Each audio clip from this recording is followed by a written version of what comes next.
السلام عليكم أصحابتي غالية سود هذا وحرجينا في عانتين حالدينا دقدقة تاعي كسود هذا فيديو جينا مانتا بدل فكر كاجا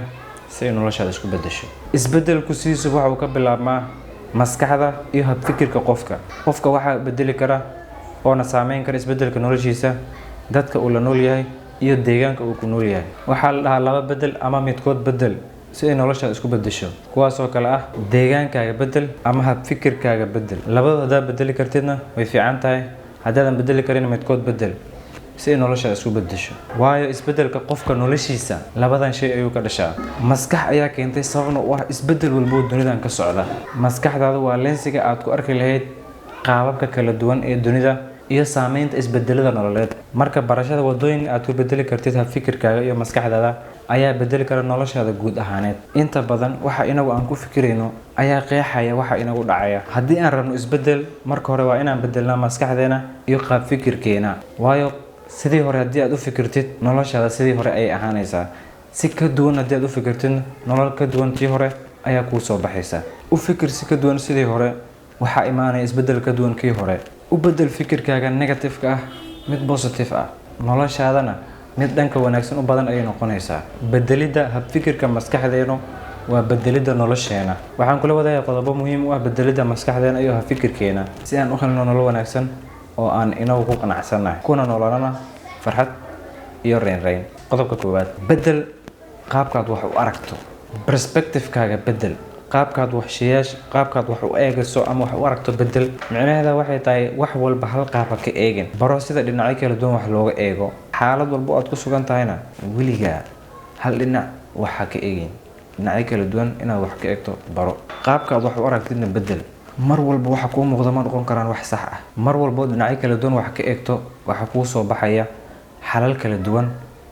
iyo doorashooyin badan oo kala duwan laakiin hal dhinac kaliya haddaad wax ka eegto su'aalaha ayaa kugu sii farabadanaya jawaabna uma heli doonti taasi awgeed qaabkaad wax u aragto bedel dhinacyo fara badan wax ka eeg qodobka labaad challenge garey oo isku day inaad bedesho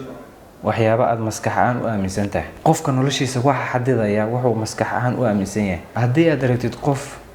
horumar iyo guul iyo waxyaabahaas baan maskaxdiisa ku soo dhacaynin ogow qofkaasi hab fikirkiisa iyo maskaxdiisa ayaanan gaarsiisanayn heerkaas aaminaadaada haddii aad xadidid noloshaadana way xadidmaysaa ha xadidin waxyaabo adigu maskax ahaan aad u aaminsan tahay noloshaadana ma xadidmi doonto laakiin haddii aad xadidid ama wax kooban aad maskax ahaan u aaminto noloshaadana sidaas isla mid ah ay u koobmaysaa noqo mid maskax furan la jaan qaadi karana isbedelada dunida ka socda qodobka saddexaad wax akhri ama wax kugu cusub baro labadan shay waa waxyaabo ugu muhiimsan oo qofku maskaxdiisa iyo fikirkiisa uu ku bedeli karo sababtoo ah markaad wax adigu ugu cusub baratid noloshaada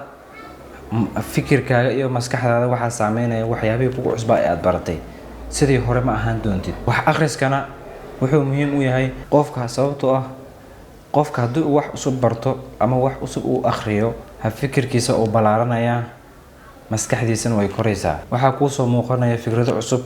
iyo qaabab kala duwan oo aad wax u xallin karto iyo xalalka ugu wanaagsan ayaad heli kartaa si fudud akhriskuna waa u muhiim qofka marka uu doonayo inuu bedelo hab fikirkiisa iyo wuxuu maskax ahaan u aaminsan yahay akhriska buugaagtu waxay ballaariyaan oo ay koriyaan maskaxda qofka inta badan ee aad wax akhriso waa inta badan ee aad wax ogaato the more you read the more you know wax akhri ama wax kugu cusub baro hab fikirkaaga iyo maskaxdaada way saameyn doonaan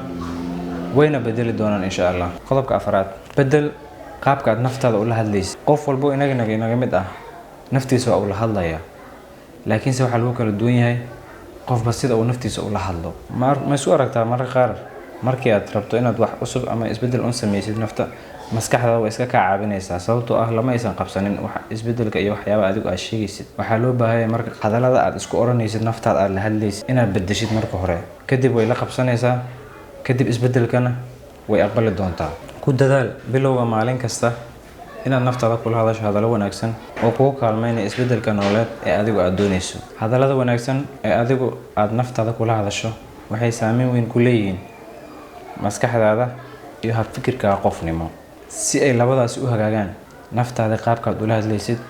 hagaaji marka hore naftaada haddii aad kula hadashid hadallo wanaagsan waxay soo saaraysaa fikrado wanaagsan haddii aad kula hadashidna hadallo xun ha sugin saameyn wanaagsan. qodobka shanaad muhiim ka dhigo horumarintaada shakhsiyadeed. inaad waqti u sameyso horumarinta nafsadaada iyo shakhsiyadaada waxay qayb weyn ka qaadanaysaa bedelida maskaxdaada iyo fikirkaaga qofnimo. maskaxdaada way iska ka caawin doontaa, laakiin adiga ayaa laga baahan yahay inaad meesha ku wanaagsan wixii ku wanaagsan aad isku dhigto. inaad ogaatid meelaha daciif ku tahay iyo inaad ogaatid meelaha aad ku xoogan tahay waa qayb weyn oo ka mid ah horumarinta nafta. sababtoo ah meesha daciifka ku tahay waad xoojinaysaa, meesha awoodda ku leedahayna waad sii kordhinaysaa. marka waa muhiim inaad baratid horumarintaada shakhsiyadeed aadna ka dhigato qayb muhiim ah si noloshaada isku bedesho. isbedelku sidiisaba ma aan wax fudud oo uu qof walba dooran karo. qof walibana ma dooran karo inuu noloshiisa bedelo. qof waliba waa uu rabaa, laakiin qof waliba ma ku guuleysan karo. laakiinse inta yar ee u adkaysata rafaadka iyo dhibaatada iyo stresska uu isbedelku leeyahay, intaas ayaana noqota guuleystayaasha dhabta ah. ma ka mid noqon doonta adigu? ogow, fikirkaaga ayaa sameynaya dabeecadahaaga. dabeecadahaaga ayaana sameynaya noloshaada. si ay noloshaada u hagaagto, dabeecadaadana ay u hagaagto iyo habdhaqankaaga, fikirkaaga hagaaji. asxaabtayda qaaliga, videogeena maanta waa inaga intaas. waxaan rajeynayaa inaad si fiican uga bogateen. aad baad ugu mahadsantihiin daawashada videogeena maanta. anigu waan soo laabtay, hawsheedana sidaan igu usii socon doontaa. idinkii subscribe saar channelka, like saar videoga, siina share gareey haddii aad karto. waxay inaga caawinaysaa inaan si fudud u korno. aad ayaad ugu mahadsantahay daawashadaada. waxaa inoo balana videoga xiga. maca salaam.